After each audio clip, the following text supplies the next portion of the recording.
Jalaluddin Rumi রহমতুল্লাহ আলাইহি মুসনাদ শরীফে লেখেন, গুফতে মনসুরে আনাল হক গাছতে হাত, গুফতে ফেরাউনে আনা রব গাছতে পাস, ই আনারা রহমতুল্লাহ বরওয়াফা ওয়া আনারা লানাতুল্লাহ দার কফা, ই আনা গুফতাল খুদি আজাদ সুদ ওয়া আনা গুফবা খুদি বরবাদ সুদ। মনসুর হাল্লাজ আনাল হক বলেছিলেন আমি খুদা, বলে তিনি আল্লাহর ওলি হয়ে গেলেন। ফেরাউন আনা রব বলেছিল আমি খুদা, বলে পৃথিবীর কুখ্যাত কাফের হয়ে গেল। মনসুর হাল্লাজ বলে আমি খুদা, ফেরাউন বলে আমি খুদা। বলুন তো দুজনের মধ্যে আমি আছে কিনা? তাহলে ফেরাউনের আমি আর মনসুর হাল্লাজের আমিতে ব্যবধান কোথায়? মনসুর হাল্লাজ আমি কইয়া ওলি হইল কেন, আর ফেরাউন আমি কইয়া কাফির হইল কেন? দুই আমিতে কোনো ব্যবধান আছে কি নাই? জালালউদ্দিন রুমি রহমতুল্লাহ আলাইহি বলেন, মনসুর হাল্লাজের আমি খুদা শব্দের উপর হাজারবার আল্লাহর রহমত নাযিল হোক, ফেরাউনের আমি খুদা শব্দের উপর হাজারবার আল্লাহর লানত নাযিল হোক। বেশ কম কি? আপনারা কি মনে করেন ফেরাউনের আমি খুদা আর মনসুর হাল্লাজের আমি খুদাতে কোনো বেশ কম নাই? কি বেশ কম বোঝার জন্য আমি আরেকটা ঘটনা বলি। একবার মনসুর হাল্লাজ একটা চিঠি লিখলো তার এক বন্ধুর কাছে। চিঠির হেডিং লিখলো মিন মিন ফুলান মিনার রহমানির রহিম ইলা ফুলান ইবনে ফুলান। রহমানুর রহিমের লেখা চিঠি অমুকের পুত্র তমুকের কাছে। রহমানুর রহিমের লেখা চিঠি অমুকের পুত্র তমুকের কাছে। চিঠিটা ঘটনার চক্রে হস্তান্তর হইয়া সরকারি লোকের হাতে ধরা করিয়া গেল। চিঠি আদালতে দাখিল করিয়া মনসুর হাল্লাজকে আসামি করিয়া মামলা দায়ের হইয়া গেল।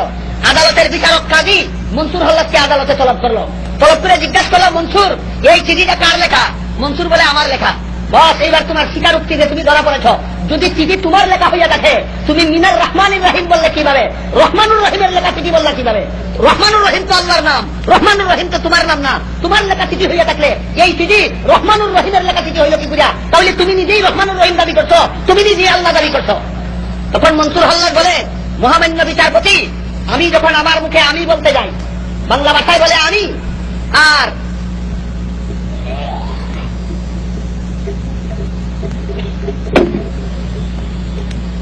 আরবি ভাষায় বলে আনা। আরবি ভাষায় বলে আনা, তার বাংলা ভাষা হইল আমি। আমি বাংলা ভাষায় আপনাদের বোঝাবার চেষ্টা করছি। একটা মানুষ যখন আমি বলতে চায়, আমি বলার জন্য যখন আ উচ্চারণ করে, তারপরে আরেকটা অক্ষর উচ্চারণের বাকি থাকে, এমতাবস্থায় যদি আল্লাহ তাকে উচ্চারণের শক্তি বন্ধ করে দেন, ওই ব্যক্তির কি আর কোনদিন আমি হবে? আমি হবে না। তাহলে আমি বলার জন্য আ উচ্চারণের ক্ষমতা যোগায় কে? মি উচ্চারণের ক্ষমতা যোগায় কে?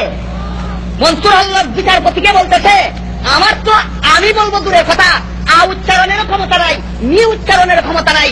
যিনি আ উচ্চারণের বেলায় স্বয়ং সম্পূর্ণ ক্ষমতার অধিকারী, যিনি মি উচ্চারণের বেলায় স্বয়ং সম্পূর্ণ ক্ষমতার অধিকারী, তিনি আল্লাহ। এই জন্য আমি আল্লাহ এই অর্থে বলি, আমি বলার ক্ষমতা যারা আছে তিনি আল্লাহ। মনসুর হাল্লাজের আমি খুদার ব্যাখ্যা বুঝলেন? মনসুর হাল্লাজের আমি খুদার ব্যাখ্যা এই নয় যে আমি নিজে খুদা। মনসুর হাল্লাজের আমি খুদার ব্যাখ্যা হইল আমি বলার স্বয়ং সম্পূর্ণ ক্ষমতা যার আছে তিনি খুদা। আপনারা আমার কথা বুঝে দেখে বলুন, আমি বলার স্বয়ং সম্পূর্ণ ক্ষমতা কার? আপনাদের কি আমি বলার নিজস্ব ক্ষমতা আছে? নাই। এই ব্যাখ্যায় তিনি বলতেন আমি খুদা, অর্থাৎ আমি বলার ক্ষমতা যার আছে তিনি খুদা। এই কথা বলার মাধ্যমে তিনি নিজের অস্তিত্বকে আল্লাহর অস্তিত্বের সামনে বিলীন করে দিয়েছেন। ইয়ানা গুফতাল খুদি আজাদ সুদ ওয়া আনা গুফবা খুদি বরবাদ সুদ। মনসুর হাল্লাজ আমি খুদা বলতেন নিজের আমিত্বকে খুদার সামনে মিটাইয়া দেওয়ার জন্য।